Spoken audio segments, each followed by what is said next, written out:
La cyclologie nous enseigne que nous devons changer notre positionnement d'une période à l'autre, quitte à ce que l'on puisse parler de contradiction et éventuellement de double jeu.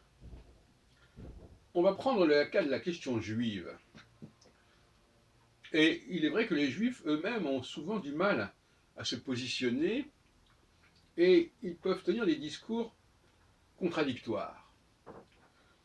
Selon qu'ils vont insister sur leur assimilation, sur le fait qu'ils ne sont pas différents des autres, ou au contraire, selon qu'ils vont souligner en quoi on ne peut pas les mettre dans le même sac, sur le même pied que d'autres groupes, d'autres peuples, d'autres religions.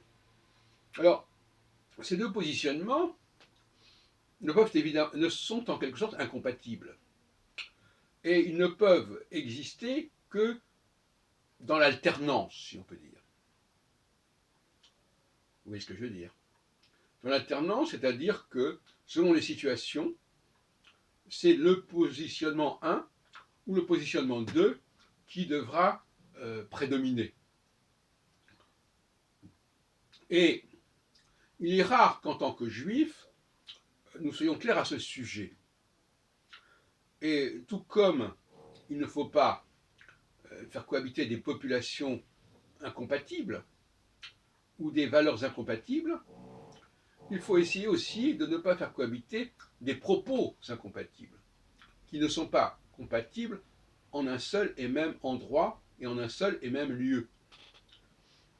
Donc, ça nous renvoie à toute une théorie psychologique que je prône depuis un certain temps, qui est la théorie alpha-oméga, qui s'appelle aussi le cycle astral, et d'autres choses, d'autres expressions comme l'astrocyclone, etc.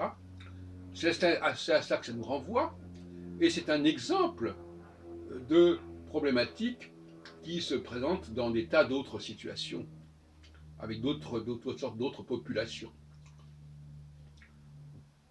Il est clair que il faut savoir, nous en tant que juifs, quel est le positionnement le plus approprié à un moment donné.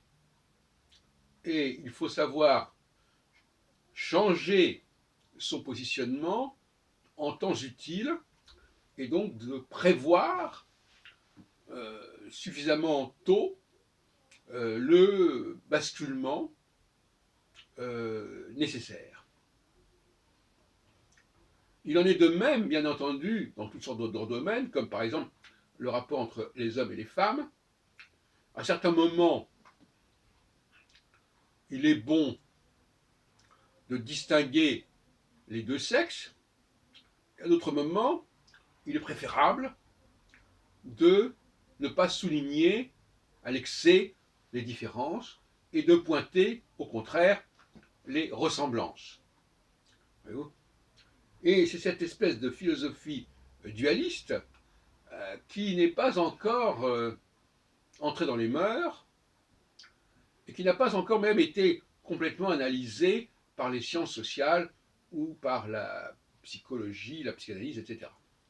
Il y a là un point aveugle, le grand point aveugle dont souffre notre société et notre civilisation depuis des siècles, c'est celui de la cyclologie.